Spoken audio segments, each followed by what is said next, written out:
Hey you, this is Dallas Ann, creator of The Violet Pie, and you're listening to Knitting Myself Together. This is our bi-weekly conversation that you and I get to have, in place of us actually being able to sit down and knit together and chat over coffee or wine or what have you. So this season, we're discussing knitting for other people. And what that means, what that looks like, how that feels, what you and I think about that in the knitting world. I wanted to introduce you to the person who allows me to knit for you and create things for you to cast on your own needles. That is my amazing and wonderful right-hand lady, Susan. And she and I are going to be chatting, and I cannot wait for you to join us and learn all about the things that we probably don't actually want to put on the internet, but here we go. Hello, hello. Hi. Oh, yay, internet introductions. Oh, it's so exciting. So exciting. Because you have been around since the beginning. Oh, yes. And we go all the way back. All the way back. So much fun. So glad I go all the way back.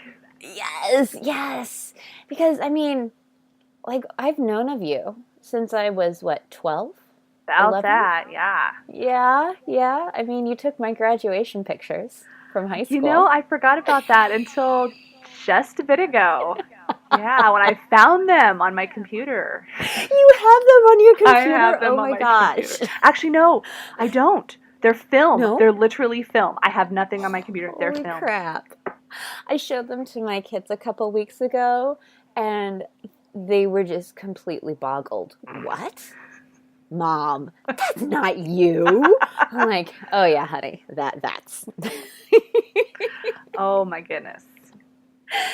Yes, and then we just sort of drifted apart. I mean, we really didn't have anything. Years. We really didn't have a connection at that point. We just knew of each other and kind of had cross paths in our community. Yes. And then for the life of me, I was thinking tonight before I jumped on our call, how did we reconnect? I honestly don't remember. I was thinking the exact same thing, and I cannot for the life of me remember. There was a before Dallas Ann, which is sad, and then there was an after Dallas Ann, which is the best thing ever. Yay! And I don't want to go back. No, never going back. No. Those were terrible gray days, and I don't want to have life without Susan. Oh, yes. So, I tried releasing 3 patterns or so over a number of years. Lovely patterns. And then, but it just wasn't working with my life. I really wasn't feeling it. I didn't have a true vision for what I wanted to create. And then you and I were talking at one point. So I don't think I've actually talked about how I started designing. Oh, I don't think I even know. I mean, I just assumed you always designed and always had these designs in your head that were burning a hole to get out. Well, sure. Yeah, that's always been the case. I could never find on Ravelry exactly what I wanted to knit. I got those search parameters down to such finite options that Ravelry would go, there's nothing coming up for your search. Oh. Perhaps you want to broaden your options. That's helpful. Well, crap, right? So I ended up just creating what I wanted and putting patterns together, this aspect from this pattern, another aspect from another, and voila, there's my stuff. But what really pushed me to start designing again was actually my divorce. Oh. After my divorce and the kids and I moved out, I didn't have any money to buy any yarn at all. Not even to go to Joann's or anything like that. I still don't have any money today. What are we talking about? Oh, geez. But it was really, really depressing because the way I cope with life is by knitting. That's, I knit to keep myself together. That's the name of the podcast. Absolutely. And I was literally laying in bed and weeping. Oh, sadness. Because I was running out of stash. It was just terrible. And I realized maybe I can get people to give me yarn. And the master evil plan was born. Yes! Yes! And so I made up a couple designs, and I reached out to indie yarn designers, and I pulled on my past experience of working in like collaborative environments and what it was like to write a pitch in the tech industry and stuff like that, and timelines and Gantt charts and all that sort of stuff, and I compiled it into my love of yarn. Tech industry meets knitting designer world. Oh my gosh. And then I just sent off some proposals, and I have not been told no yet. That's what I've heard. I know.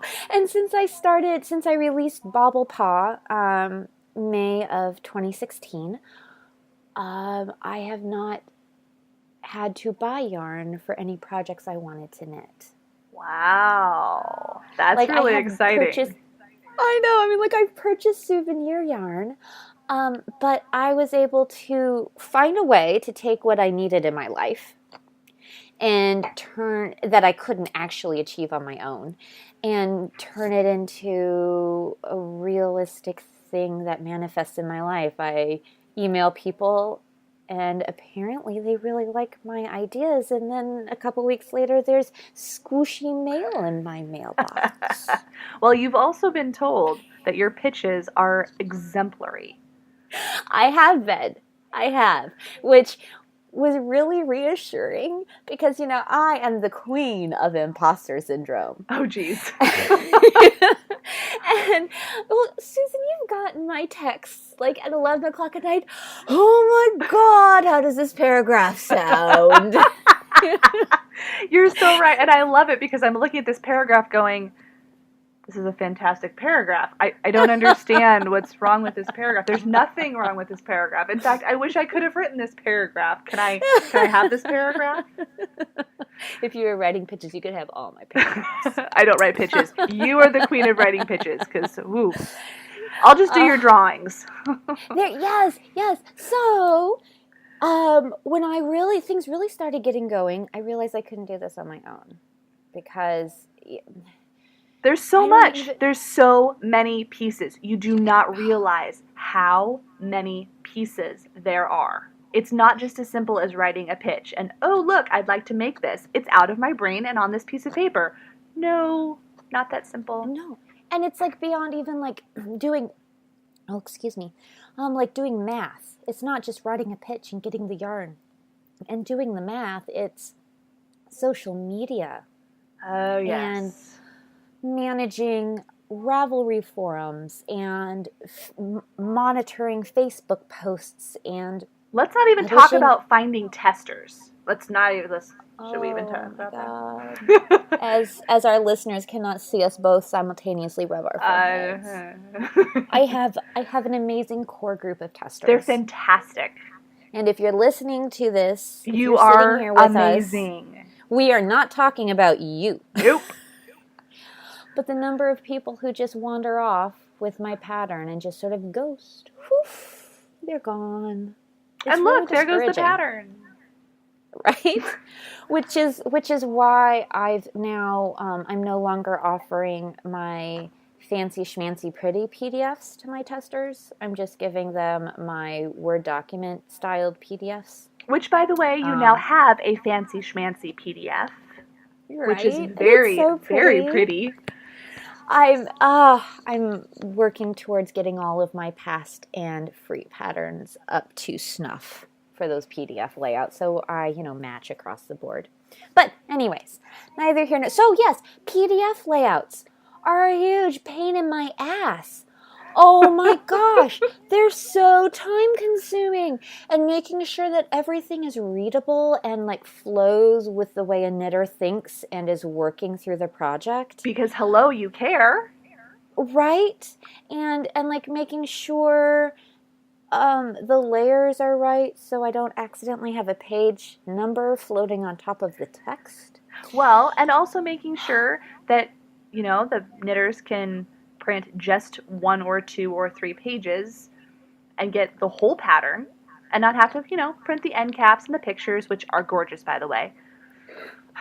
Right, but yes, so that's another thing is I've learned a lot about what I want in a knitting pattern. Is I want the meat of the pattern, what I actually need to know to knit it, without any pictures, because that takes up precious printer ink. Yes. So, and apparently sometimes when patterns are designed digitally, they don't translate to printing. So yes, I have actually had that issue. And it's not a pleasant issue to have. No. So learning how to accommodate that has been a learning curve. But I don't know, Susan, like even just thinking about everything that's involved with designing is just sort of mind-bending. So what else goes into this? Well, I mean, we've talked about the actual writing of it, the digitizing of it. Mm-hmm. And that's a large chunk right now specifically. I mean, then you get it out of your brain and onto paper, and then sometimes you realize that it doesn't work. Oh, like my shawl? Ugh. That was, yeah. That was my fault. I totally want to take credit for that. Like, that is not your fault. I think it's still a really super brilliant concept. We just need a different yarn. Fair enough. I can see that. I feel like a different weight yarn would be perfect. But it just didn't work with what we had originally thought. So yeah, there were like 6 weeks worth of trying to make the shawl work, and then I finally accepted defeat. But well, that yarn did not want to be that. It did not. No. It had designs of its own.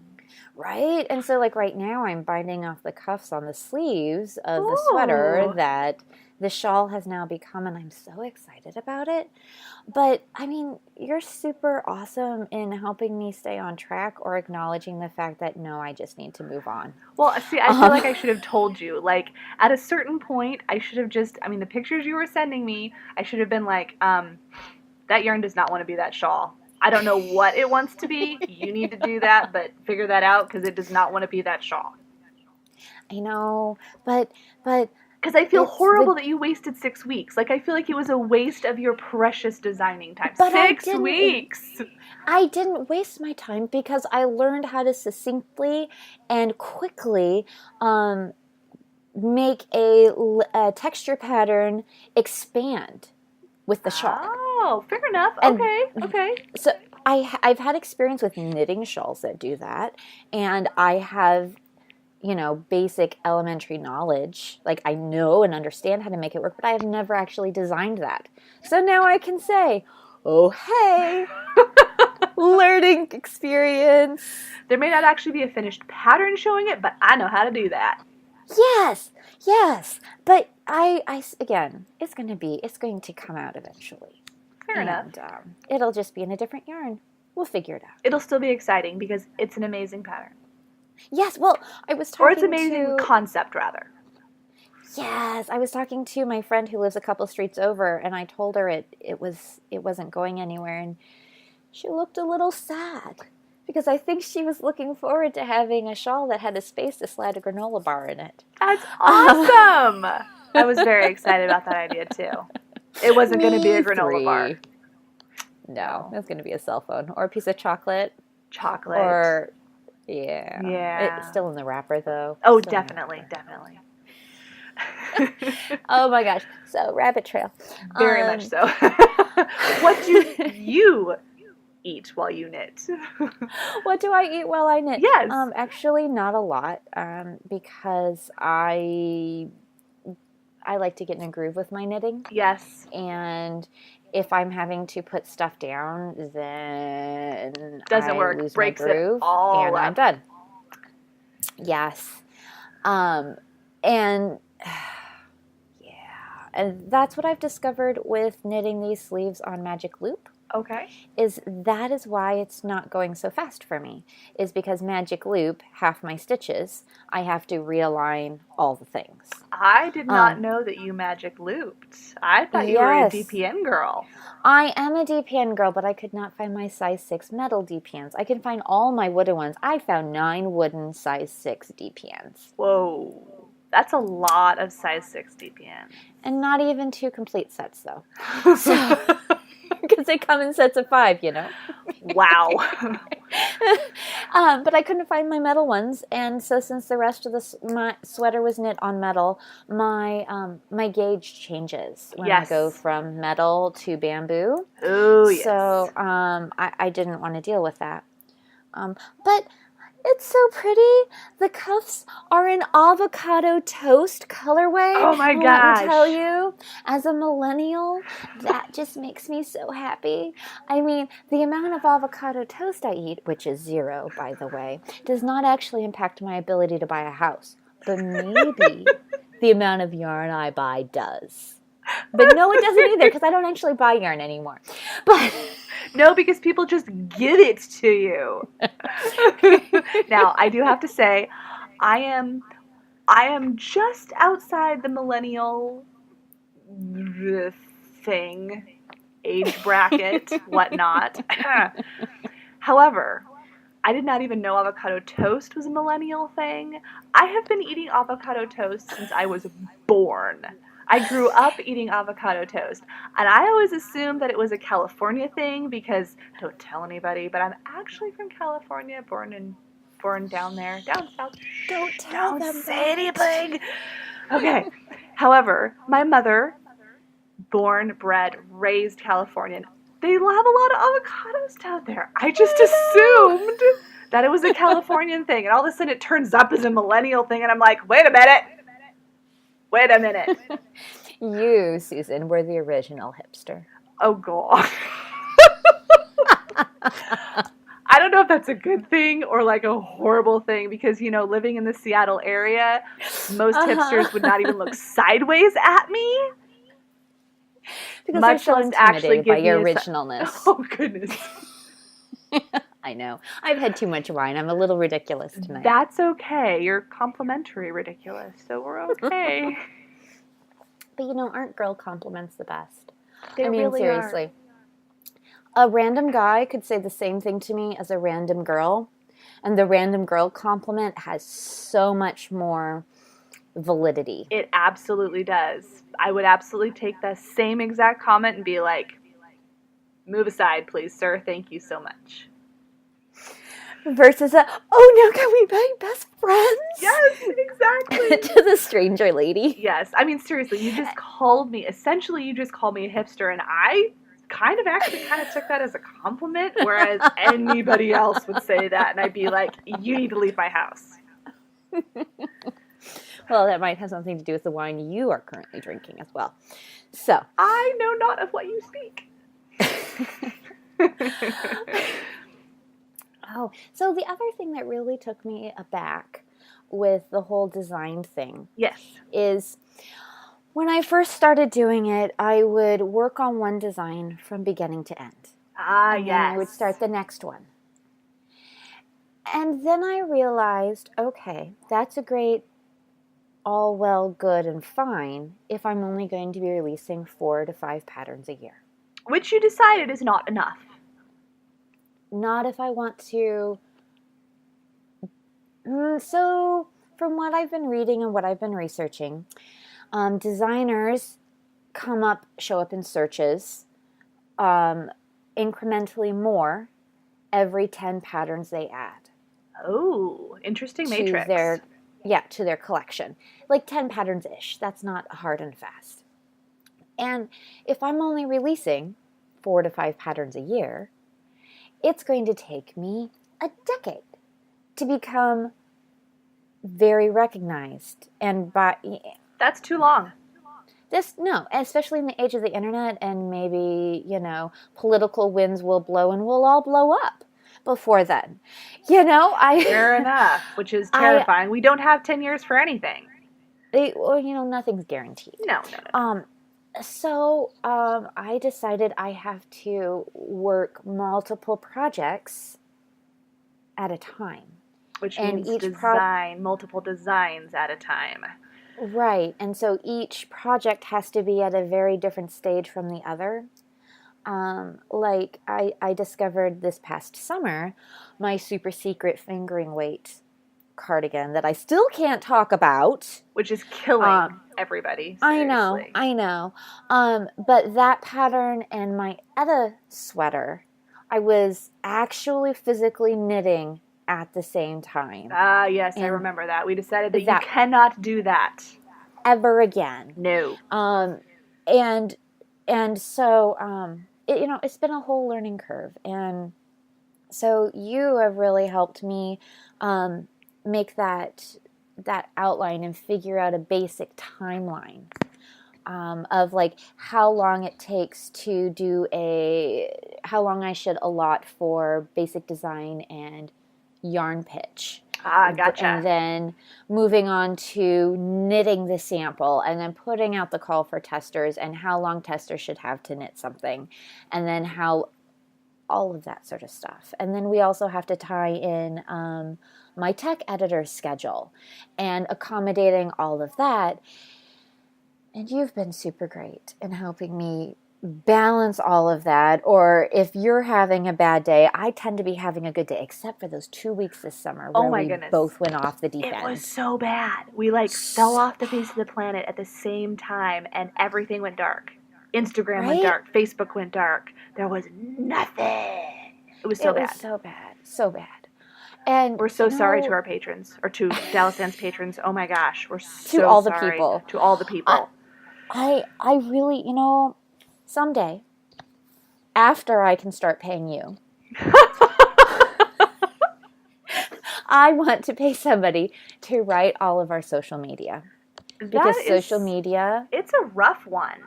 Social media just sucks my everything.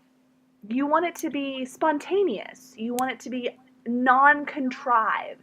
And yet you have to schedule it and you have to think about it. And it all of a sudden just ends up feeling... forced. Yes, right? Utterly forced. I've looked up people who make their living by writing social media, and they're really good at it. Oh, yes. But I've got a really great friend. That's part of her gig for her life. Really? Yes. But she knows nothing about knitting. Oh. And so unless I was going to teach her all the things or basically write all the things anyways, which then I might as well just plug into our free scheduler anyways. So finding the knitter who has the right tone to combine with the social media, with that aspect of, that's hard. I can't even imagine. And then, money. I'm not making any money at this yet, so. Money, it's always a thing. Right. I need that tree if I had a basement. But yes, so someday, after I can pay you, I want to pay somebody to do my social media. Well, maybe we should talk about paying somebody to do social media first before paying me, because we are lame at it. Oh my gosh, it's so bad. I wouldn't say it's so bad. It's not as good as it could be. There we go. Or as good as you want it. But, okay, so we have totally gone off the rails from our theme. Utterly. We are nowhere near it. We are so far from it. We need to come back. Well, I guess we could tie it in, because the whole idea, our theme for season 2 is knitting for others. True. And that's essentially what I do, is all of my knitting is for others, because I design everything for other people. That's for people to enjoy. And that's why that balance has been hard between knitting what I want to knit versus what I know people want. Yes, that has been a hard balance. I have seen you struggle with that. Yes, like the things we learned this summer. I Seriously, I had absolutely no idea that sweaters would be such a big thing. I know everybody at Stitches, well, not everybody, but the vast majority of all the vendors I talked to said, "You do sweaters?" You know, I was wearing Etta, which very much showcased all the things. It did, and it was beautiful on you. It was stunning. Yay! But everybody's like, "You do sweaters? In You do something other than sweaters?" fingering weight? Right, you want to do sweaters in worsted weight. You want to do sweaters in inclusive sizes from approximately a 30-inch bust to approximately a 50-inch bust. They basically You want to just do all these threw things? yarn at you. I mean, they just Well, threw yarn almost, Nearly. not quite. I'm still waiting for some of it to come in the mail. And that's okay. But I was really taken aback because, you know, I have a huge variety of things in my head that I'd love to get out on needles and to people. Yes. But I kind of feel like since I don't have money just to go buy hundreds of dollars worth of yarn, I need to find this collaborative balance with dyers in what they're wanting, what fits with the aesthetics of their brand and their lines. And so I do have a lot of sweaters in my head. So sure, I'll give them sweaters. But sweaters are exhausting. They're very time consuming. And I basically write the pattern 10 times because I have 8 to 10 sizes per pattern. Whoa. I actually did not even realize that. Yeah, well, so Etta is 10 sizes. They go, I think it's like bust 30 inch to 52 or 54. It's not quite solid in my head right now. But there's 10 sizes. Which is amazing. I mean, to design a pattern that will work. Because that's a whole other topic anyway. But to design that type of pattern for those number of sizes is also kind of a tall order. It is, and like with juxtaposition, my transitional shrug cardigan Oh yes, piece. that lovely piece. I love it. I do really enjoy it.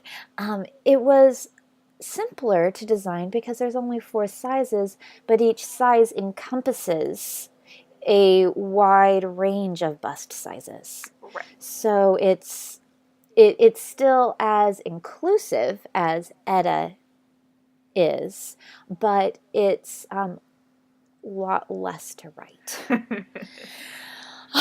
And you know, shawls typically come in 1 to 3 sizes at the most. I've actually never seen a 3 size, but 2, yes, definitely. Like I've seen the shawlette and then the standard and then an extra large all in one pattern. I'm not sure that's really my thing. I when I wear shawlettes, I feel like I'm wearing a cowboy kerchief and I'm going to pull it up over my nose and go right off into the sunset into a dust storm. Better than robbing a train, you know. But that's probably more lucrative. Yes, the money thing. The money thing. Then I could buy all the yarn. Oh. But so I have this clip of a compilation of different voicemails that people left for me over the summer about what they listened to. Not they listen to, but what they think of when they hear somebody ask if they would knit for them, about knitting for others. This should be fantastic. Yes. So what was really fascinating was that I found that within each voicemail, there was at least 2 different themes that people touched on. Ah. So I was able to split out at least 4 different running themes or threads throughout the voicemails and piece them together. So we're only listening to one small snippet of those threads for this specific episode. So here we go.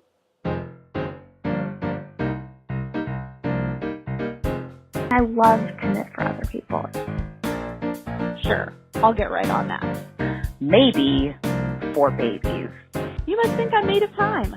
I've actually used that one. It was really bad. Do they know how much yarn costs? I think about friendship because I don't choose to take my time lightly.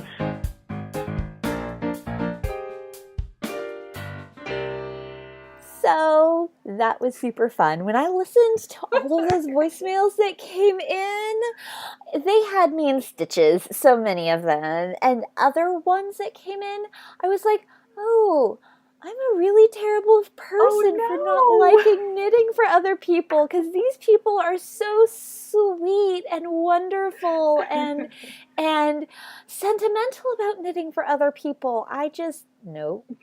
Mm-mm. Well, see, okay, so I really like knitting for strangers. I'll knit for strangers before I knit for somebody I know. So like charity knitting? Yes. Is that what you're talking about? I will totally charity knit. Babies, well, why? It's typically babies. Maybe babies. That was the best comment. Seriously. Yes, maybe. For babies. Oh my gosh. Yes. Like, so my boyfriend's best friend, his wife, is pregnant and due really soon. Oh, all the baby knits that have been coming off my needles. It makes me so happy. I know. And I realized, I know, it's just so great. And I realized what a crushingly depressing small amount of yarn that I have that's machine washable and dryable. Oh, yes, because that must. Mm-hmm. Seriously, who gives a new parent, hand wash knits? Right. Well, it depends on the people. Agreed. Like, I really don't know them too terribly well. I've only met them once before they moved far away. And so I don't know if they are naturally inclined to being delicate with their laundry. But we all know what sleep-deprived newborn season does to the best of us. Yes. Yes. But I'm so excited about those tiny knits. I need to sew on the buttons, and then I'm going to send them. Yay! Tiny buttons. They're adorable. I know. It's so great. So you prefer knitting for strangers. When I knit for other people, I'll go into this more in detail. Sure. Throughout the season. But as a general rule, I only knit for my kids.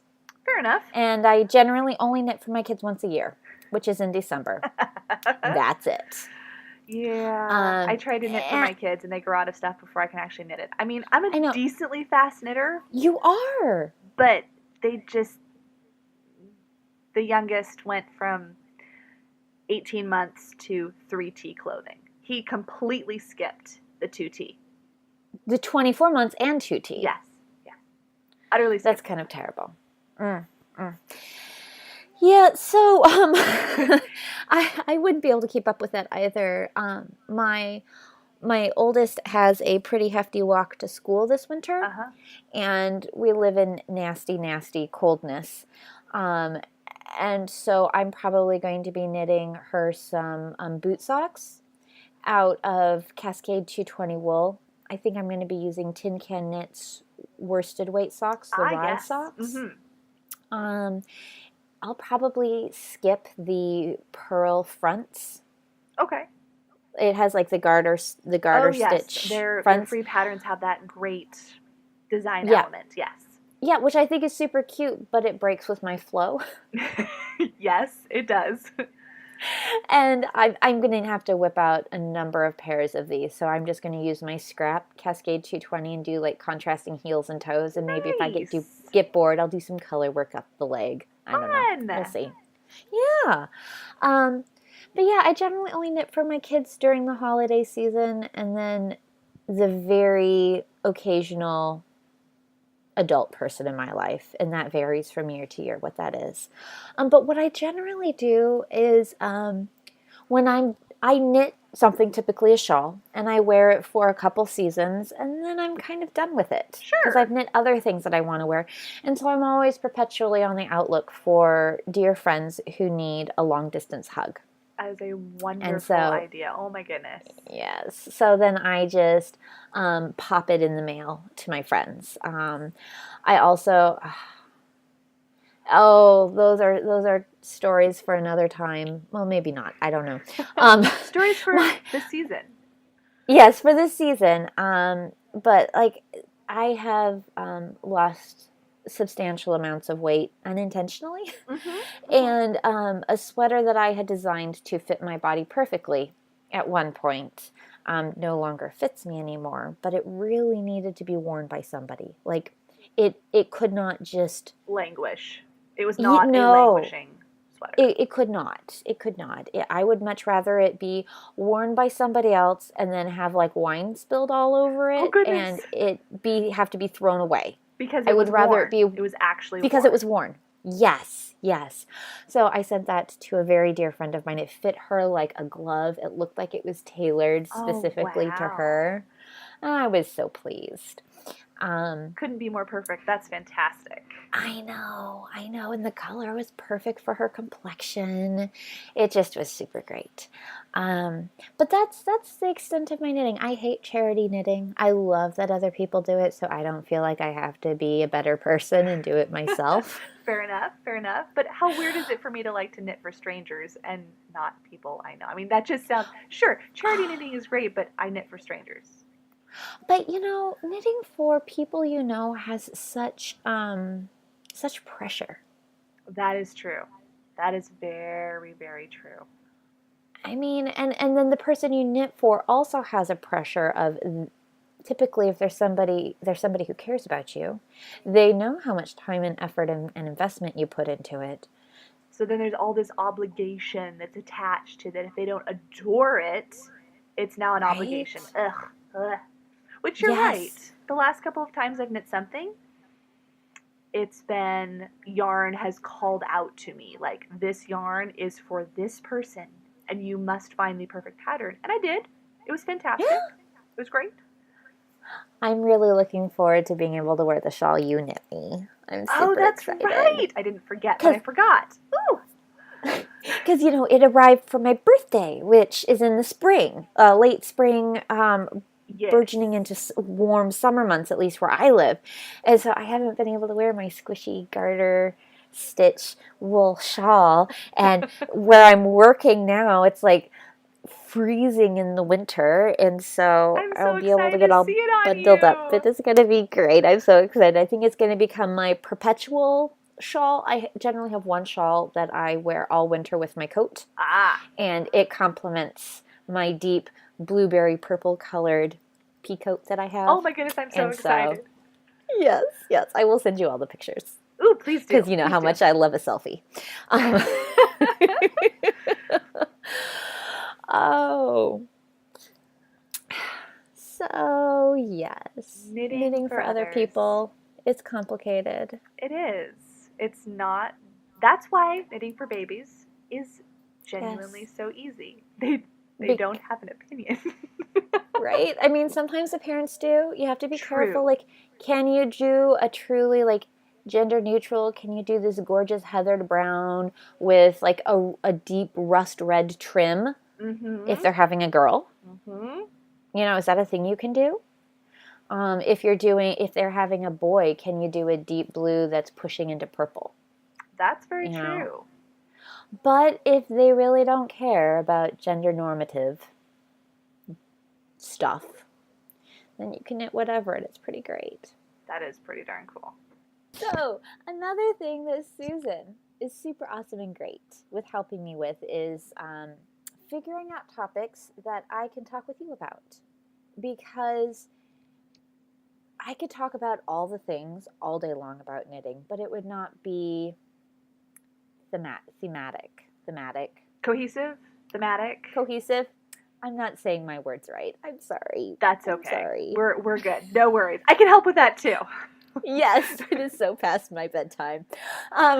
Yes, different time zones sucks, Oh my by the gosh. way. Yes, they do. But so for this season of Knitting for Others, Susan and I were talking about what we wanted to share with you about how to make knitting for others the most enjoyable experience, both for the knitter and the person receiving the item. Yes. And like we talked about earlier, you really only want to give easy wash knit things to new parents.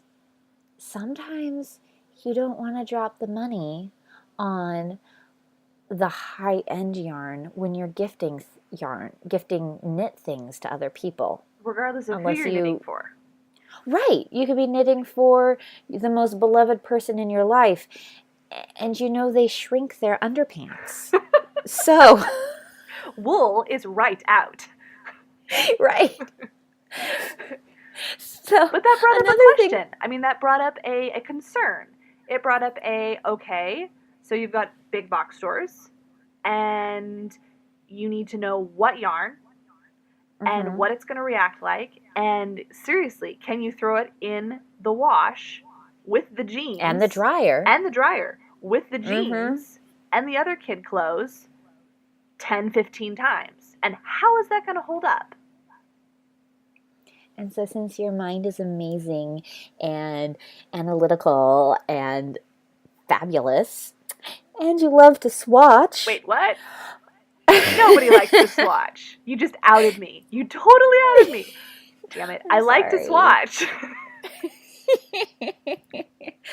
So we're going to be doing another episode about big box store yarn like Joann and Michaels and various other places, and what yarns they carry and how they hold up. Like, do they actually live up to the concept of acrylic? Because when I think acrylic, crunchy. I think crunchy and squeaky, and it melts in the dryer. But apparently, acrylic has stepped up into the 21st century and is now the reformed cousin.